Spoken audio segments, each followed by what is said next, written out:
we're not going to stop until every child, every school, everyone knows that Hispanics are contributors to the country. It's enough to be invisible. It's enough to be seen as someone we're not. And so when you are like me, a marketer, and you've been working your entire life to highlight the attributes of whatever you're doing, in my case, I was working on poverty or children and so on, so that you highlight them to bring the hearts and the minds of people to follow you. When you look at the Hispanic community, you say, well, whomever is doing the marketing of the Hispanic community is doing everything possible to hide our attributes, to present us as someone we're not. So I started wondering, who is working on perception? Actually, where is perception created?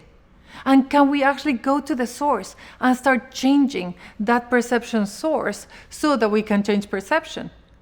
And so what I started doing with my team in a very archaic and artisanal way is to map it out, to start looking, where is perception created? What creates perception? We understand how it impacts us. We understand how it is in certain industries. We understand where we are.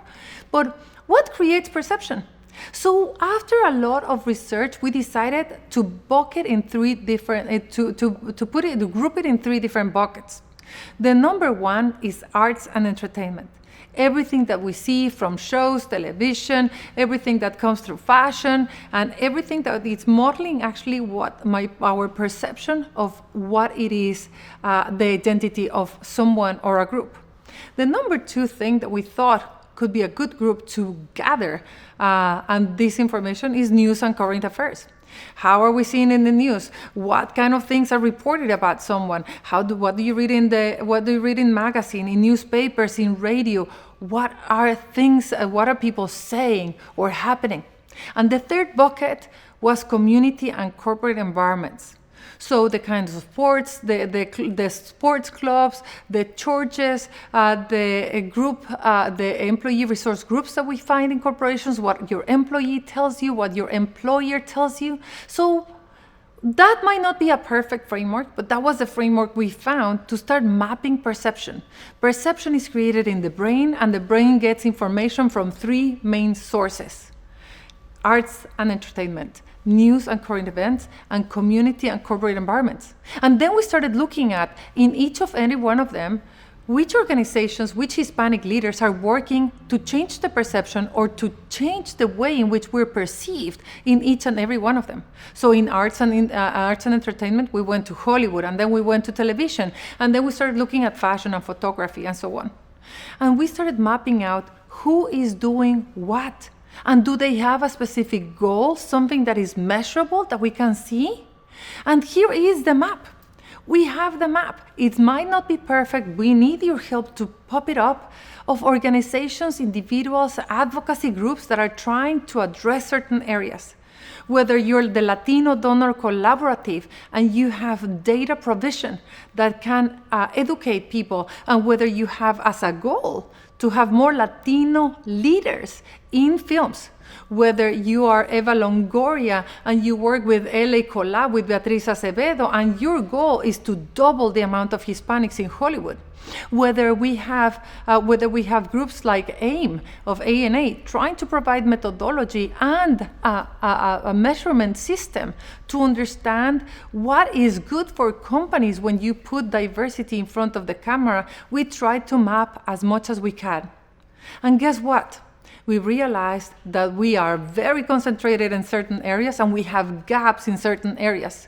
So this is a perfect opportunity for all of us to say, who wants to do more?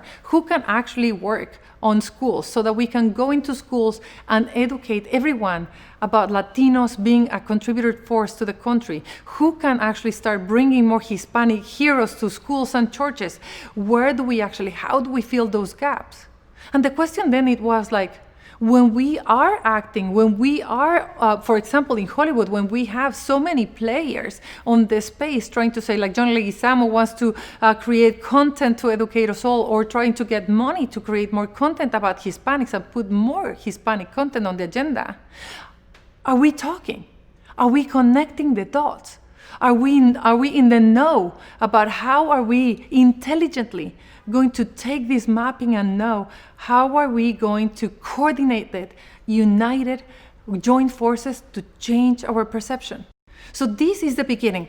This is by no means the end work, but we have to start somewhere, and this is an offer. What we're going to be seeing all across the next sessions is how do we connect the dots? Which industries do we have to tap into? We would like to hear from you. Give us your opinion. Do you know someone that is working somewhere that we can bring together? Do you have the desire to join forces and do something together? Who else and what else can we do so that we can change the perception of our community? It is our perception. It is our community. Perception is reality. So let's make our reality a good one. Today, we're going to be talking about all of the issues that perception affects. How are we going to change it? Who is working on what? And what do we do together to really make a change so that we can be moving the needle from invisible to visible, from negative to positive, and from takers to makers. To kick off this, my dear friend Stacy de Armas from Nielsen is going to share with us an incredible work she's doing on inclusive indexing.